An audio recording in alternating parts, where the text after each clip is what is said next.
I was the real heiress in a switched-at-birth scandal. The girl who took my place grew up rich, gorgeous, and beloved. I grew up in the woods. She became the golden daughter of an old money family. I learned to escape from things that weren't alive anymore. She built a glittering future. I was surrounded by ghosts. And on the day she finally made it to the altar in a designer wedding gown, I cut straight through the train with my blade and said, "There's a spirit clinging to you. You're welcome." She stared at me. What? My name is May, and on my 18th birthday, my mother told me my birth parents had finally come to claim me. Not my real mother, the woman who raised me, the one who found me as a baby and kept me, the one who taught me how to survive. Her name was Rowena Ash, and if you asked the people in the nearest town, they'd call her a recluse, a strange woman, a forest witch, a warning. They weren't completely wrong. Rowena lived alone in a weather-beaten house at the edge of an ancient forest, with drying herbs hanging from the rafters, iron charms nailed over doors, and enough salt stored in the kitchen to survive both winter and demons. She was the last daughter of an old hidden witch line, one of the ones that survived the burnings by disappearing into the woods and never coming back out. And then one day, after 18 years of raising me, she looked up from the kitchen table and said, "Your birth family found you." That was it. No drama, no trembling voice, no tears, just truth, as always. By sunset, I was leaving the forest behind and getting into a car with two rich strangers who looked at me like I was both a miracle and a crime scene. My birth parents were Richard Whitmore and Evelyn Whitmore. Elegant, wealthy, carefully dressed, the kind of people who smelled expensive, the kind of people who had never chopped wood in the snow or cleaned blood out of floorboards after a spirit fight. "Hello," I said politely. "Father, Mother." Rowena always said manners cost less than trouble. My mother burst into tears on the spot. She threw her arms around me and sobbed into my shoulder like she'd been waiting 18 years for permission to fall apart. "My baby," she cried. "My poor baby. This is my fault. You should never have had to suffer." I didn't know what to do with crying women. Ghosts were easier. At least ghosts usually had the decency to be honest about wanting something. Still, I didn't pull away. Patience, Rowena liked to say, was cheaper than conflict, so I sat through the drive to the Whitmore estate and listened while they explained how they'd found out. The daughter they raised, Chloe Whitmore, had gotten sick. Not normal sick, wrong sick. A long stretch of fainting spells, nightmares, strange symptoms, endless tests. Eventually, something in the medical records didn't add up. And once one thing broke, everything did. She wasn't their biological child. I was. They told me Chloe was still living with them, that they still loved her, that they weren't throwing her out, that they hoped I could understand. If I couldn't, they said, I only had to say the word. I said I didn't mind. And I meant it. Mostly. Rowena taught me that people were rarely evil in the ways they feared they were. Messy, yes. Cowardly, yes. Blind, often. But love, even misplaced love, was still love. The only thing I refused was when they suggested I change my name. No. May was mine.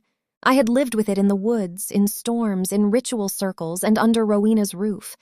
I wasn't about to trade it for something prettier just because rich people liked symmetry. The Whitmore estate was ridiculous. Not just rich, old money rich. The kind of place where the walls looked inherited, not purchased. The kind of mansion that had portraits, staff, and an iron gate that probably cost more than an average house. Evelyn squeezed my hand as we stepped inside. "May," she said softly, "you're home." That was when I saw her. A girl in a pale pink dress stood in the foyer waiting for us. Beautiful, delicate, perfectly styled. The kind of girl magazines described as luminous. This was Chloe Whitmore, the daughter they raised, the girl who had been living my life. She smiled the second she saw me, warm, welcoming, a little fragile. Mom, Dad, Her gaze shifted to me. this must be May. Then she came forward, took my hand, and said in the gentlest voice imaginable, I'm so glad they found you. and then she started crying. Immediately. I had been in the house less than 3 minutes. This did not feel promising. Also, her hand was cold. Not nervous cold, not air conditioning cold, dead cold. I looked closer. There it was, a smear of darkness twined around her shoulders and throat like smoke. A curse tether, ugly, hungry, and old enough to be dangerous. You're not sick. I said. She blinked. I'm sorry? You're cursed. Silence. Then she laughed once, very faintly, as if maybe I was joking. I wasn't. She searched my face for humor and didn't find any. Evelyn stepped between us instantly. All right, she said too brightly. That's enough excitement for one day. May, let me show you your room. Chloe, sweetheart, go rest. Chloe smiled again, but this time I felt her fingers tighten before she let go of my hand. I said nothing. There was no point. If she kept wearing that curse, she'd figure it out soon enough, if it didn't kill her first. My new bedroom was larger than Rowena's entire house. It also looked like someone had decorated it by asking, what if a cloud married a chandelier? Too many sheer curtains, too many soft fabrics, too much white.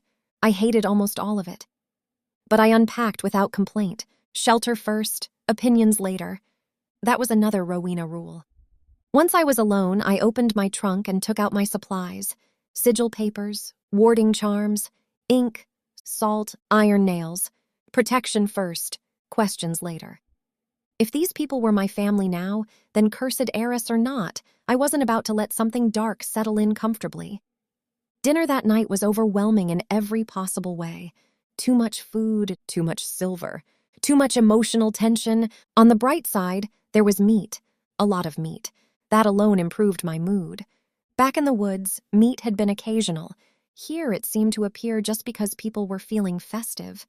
I could adapt. Chloe smiled sweetly across the table and put food on my plate. I hope that's all right. She said.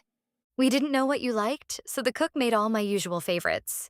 I figured girls our age probably like the same things. I kept eating. It was good food. Better than conversation. Richard asked, May, do you want one of us to take you to Blackthorn University tomorrow? I had gotten in on my own, Rowena insisted. If I was going to live among people, she said, I needed to know how they lied in broad daylight. Philosophy seemed close enough. Before I could answer, Chloe jumped in. If I were feeling better, I'd love to show her around. Introduce her to people. Make sure she settles in.